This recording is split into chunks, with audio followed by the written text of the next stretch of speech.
Welcome to this YouTube channel. The revolution brought about by genome editing has actually provided a lot of solutions to some diseases and disorders that previously was thought to be incurable. Now we have a situation whereby genome editing is actually providing solution for that. Today we want to talk about base editing for cardiovascular disease therapy. We're going to see how base editing is being used now to see how it can cure cardiovascular disease. First of all, let's start from the heterozygote familial hypercholesterolemia as it's related to cardiovascular disease. Heterozygote familial hypercholesterolemia, FH, is autosomal dominant disorder, and it has been found to affect 1 in every 220 individuals globally.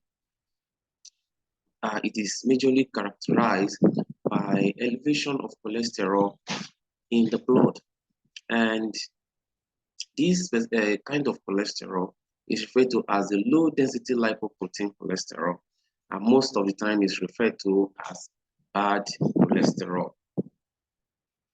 The major causes that have been discovered to cause this hypercholesterolemia is reduction in the LDLR. That means the low density lipoprotein cholesterol receptor. Okay, and it has been found that deposition of these cholesterols in the walls of arteries can actually lead to atherosclerosis, which now will cause cardiovascular disease. And the death that is coming out of cardiovascular disease has surged up 60% globally over the last 30 years. As a matter of fact, we have about 12.1 million in 1990 death recorded to 20.5 million in 2021. There is a particular protein known as proprotein subtilisin casein type 9, PCSK9. This protein actually has been implicated in this cardiovascular disease.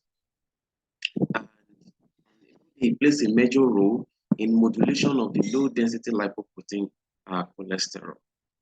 Okay, let's look at how it works and how base editing comes in here. So most of the time when we have the low density lipoprotein coming into the bloodstream, normally you have the low density lipoprotein receptors, which the LDL binds, and after binding, they help to move them into the hepatocyte, okay, and right into the endosomes of the hepatocyte. And in the endosomes of the hepatocyte, the endosome helps to recycle the receptors. So the receptors that are recycled goes back to the surface of the hepatocyte so that they can pick up more LDL to go back into the endosomes. The low density lipoprotein in the endosomes are sent to the lysosomes, and then when they get to the lysosomes, they are being taken care of in the lysosome. So, okay, but when we have a mutation in the PCSK9, a kind of mutation that comes from a gain of function. Okay, we have a gain of function. That means we have increase in expression of the PCSK9 gene to produce the protein. So what happens is that the PCSK9 protein binds to the receptor alongside with the LDL. Okay, so now instead of the LDL to just bind to the receptor alone and move into the endosomes, the protein will bind with the LDL and the receptor to move into the hepatocyte. and then they move together also into the lysosome. So the protein follows them, and it makes the LDL to glue so much with the receptors. And so when the lysosome wants to take care of the LDL, it takes care of the LDL alongside with the receptor. And so there are no receptors available as LDL comes into the bloodstream. And this, of course, leads to hypercholesterolemia. Okay, how does base editing come in here?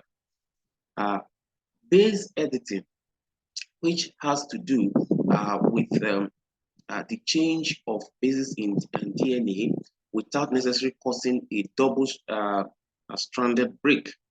Okay, so they just changed the nucleotide. And in this particular case, we have the conversion of the AT to GC DNA change. And this is actually meant to disrupt the PCSK9 splice donor site. Okay, so that means we have something like this, AT being changed to GC, and then, okay, and so you have this now. And so we have the adenine base editor, the ABE. So this adenine base editor is the one that actually has been prepared and then can be sent into the hepatocyte. So when it gets to the hepatocyte, what it does is that when it changes this, A to G, okay, so it's going to cause a disruption here. Of course, we have the single guide RNA that is actually helping here. Okay, so eventually when you have the disruption of the PCSK9, so what happens here is that the PCSK9 that's ordinarily supposed to prevent the receptor to bind within the receptor will not be able to do that. So you can see now that the receptor will be able to be recycled, and so they'll be able to go back to the hepatocyte surface, and then the LDL can now actually go into the lysosome on their own because the receptors can now be recycled. And so the lysosome can now take care of the LDL, and then the reduction in the blood. So there won't be LDL just flowing around in the blood, thereby causing hypercholesterolemia. So this is how the base editor actually helps to take care of the LDL by using a conversion of AT to GC DNA change to disrupt the PCSK9 splice donor site to help to take care of hypercholesterolemia. The drug that has been designed along this line is currently on clinical trial, and results that have been coming out has been very, very, very, very encouraging. So we might just be in for it to see the end of heart attack, of stroke that is actually caused by the expression of the PCSK9 gene. Okay, so thank you very much for watching this video. As we bring a lot of advances in genome editing, one major thing that we want you to help us do is to help us subscribe to this channel, put on your notification bell, and also like our videos. Okay, so thank you